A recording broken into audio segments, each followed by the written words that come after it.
19 साल की एक टीचर एक छोटी सी गांव की लड़की जो कल तक क्लासरूम में बच्चों को पढ़ा रही थी, आज एक खेत में मृत पाई गई। पुलिस बोलती है सुसाइड, फैमिली बोलती है मर्डर और आवाम चिल्लाती है कवर अप। 11 अगस्त को मनीषा अपनी नॉर्मल रूटीन में घर से निकलती है। उस दिन उसने अपनी माँ से कहा था जल्दी वापस आ जाऊंगी, लेकिन वो कभी वापस नहीं आई। 12 अगस्त की रात तक उसका फोन स्विच ऑफ हो गया। 13 अगस्त की सुबह एक हॉरिफाइंग डिस्कवरी हुई। खेत के पास मनीषा की लाश मिली और उस वक्त पूरे गाँव में एक ही सवाल था, एक टीचर ने अपनी जान क्यों दी। पुलिस थ्योरी बहुत सिंपल थी, सुसाइड रीजन एलिक पॉइजन खाया, पर जब पोस्टमार्टम हुआ चीजें उलझने लगी। बॉडी पर इंजरी मार्क, सुसाइड नोट का क्लेम, लेकिन हैंडराइटिंग पर भी डाउट, पॉइजन का ट्रेस कंफर्म नहीं था। यानी कहानी इतनी सिंपल थी ही नहीं। हर नए रिपोर्ट के साथ सवाल बढ़ते गए।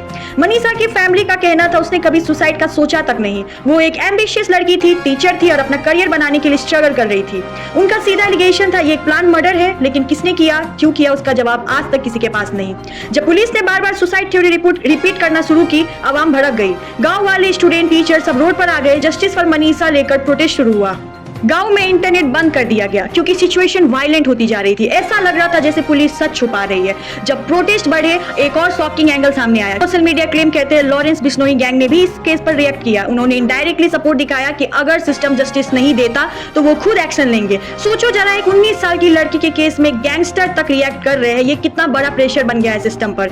1 2 3 बार पोस्टमार्टम हुआ, लेकिन हर बार कॉन्ट्राडिक्शन बढ़ते गए और जब आवाम का गुस्सा अनकंट्रोलेबल हो गया तो केस सीबीआई के हवाले करना पड़ा। लेकिन अभी भी सच सामने नहीं आया। हर तरफ सिर्फ स्पेकुलेशन है, मर्डर या सुसाइड। और सबसे बड़ा सवाल, अगर मर्डर है तो किसने किया और किस वजह से पुलिस इतनी जल्दी सुसाइड कह रही थी।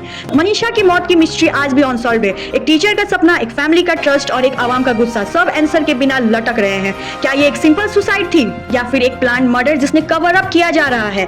और अगर सच सामने आया तो सिस्टम में कितनी बड़ी दरार खुलने वाली है। अभी सच अंधेरे में है और शायद आपकी सोच ही इस मिस्ट्री को समझने में एक कदम हो। तो आपको क्या लगता है, मर्डर है या सुसाइड? अगर आपको मेरी वीडियो पसंद आ रही है तो मेरे चैनल को लाइक, कमेंट, सब्सक्राइब जरूर करिएगा।